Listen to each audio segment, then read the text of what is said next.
Welcome to Elon Musk's Signal channel. We can imagine the complexity involved in launching a rocket into orbit. Each type of rocket presents its own challenges. Single-use rockets must overcome the daunting launch phase, while reusable rockets like SpaceX's colossal Starship face enormous difficulties during landing. However, SpaceX remains undeterred. Alongside landing at launch pads and catching rockets with the giant chopstick system, another revolutionary idea has been proposed, promising to transform the aerospace industry.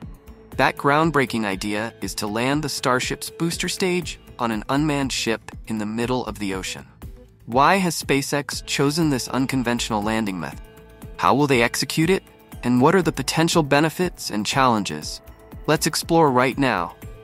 Earlier this June, the FAA released an environmental impact assessment report concerning SpaceX's Starship launch system, Launch Complex 39A, in Florida.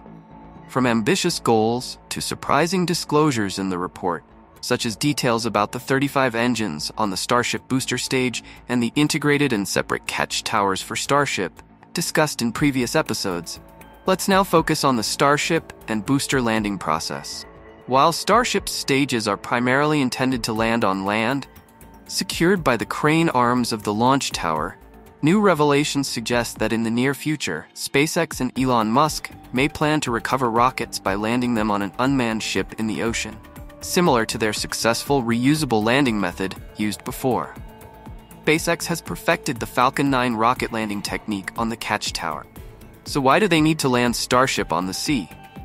With SpaceX's ambitious goal of 44 launches per year, having just a pair of launch pads in Florida gives them only 10 days to prepare for each subsequent launch.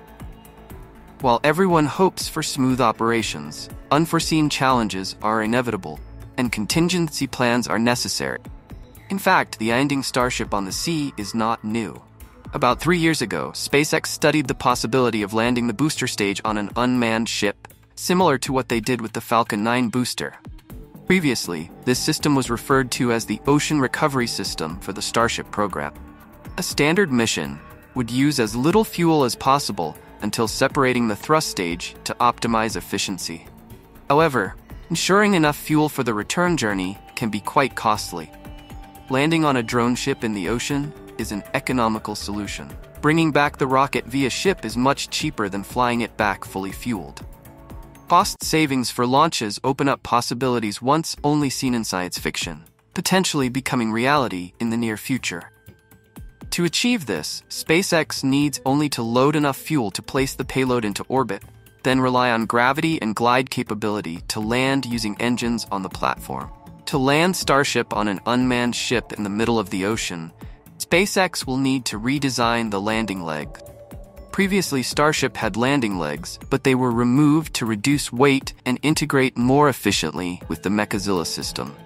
Reinstalling landing legs raises concerns about weight reduction and repair time, similar to issues faced with Falcon 9. These are critical considerations SpaceX must address to successfully implement the unmanned ship landing method for Starship. SpaceX could potentially use retired oil rigs to handle the immense power of Starship. Although redesigning the unmanned ship may be easier, it won't be quick. Super Heavy and Starship are much larger than Falcon 9, so SpaceX can't use a similar drone ship for landing Starship. Many believe that landing and recovering these giant rockets at sea is difficult, risky, and time-consuming. This could also decrease the efficiency of preparing for the next launch. SpaceX will need time to return the rocket to the launch pad, reducing Starship's launch frequency. However, as SpaceX earnestly establishes a base on Mars, they will have to overcome these challenges.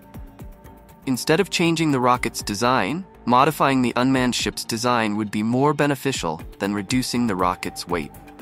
SpaceX has set ambitious goals to launch hundreds of Starship spacecraft and potentially thousands of fuel tanker ships into orbit over an extended period. To achieve this, Super Heavy must be ready to launch a new Starship immediately. However, as long as the cost of ocean recovery remains within a few $1 million, some launch configurations could be significantly simplified and ultimately become cheaper by occasionally landing the booster stage at sea. Furthermore, if SpaceX has multiple Super Heavy prototypes capable of consecutive launches, transport and maintenance times from sea will not significantly impact SpaceX's launch cadence. Landing on unmanned ships is not the only option. SpaceX and the FAA have introduced additional methods. The FAA has stipulated that both the Super Heavy booster and Starship can land at LC-39A, using the remarkable Mechazilla arms to catch them mid-air. SpaceX aims to achieve this. This ambitious goal begins with the upcoming flight, Flight 5. It is anticipated that the launch and landing process in Florida will mirror what they have accomplished in Texas regarding infrastructure. The FAA statement emphasizes key factors. Maps define areas approved by NASA, such as the Gas Separation Unit, Deluge Lake, and facilities dedicated to production and storage of propellant. However, the standout point is the catch tower. This disclosure indicates SpaceX will have at least 2 towers at LC-39A, each serving distinct purposes, one for launch and one for catching booster stages. This method allows SpaceX to continue using the current landing design without landing legs, reducing repair and refurbishment.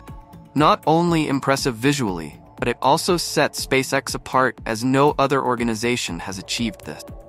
Landing using Mechazilla arms promises to attract global attention, potentially beginning with Flight 5 scheduled for later this month.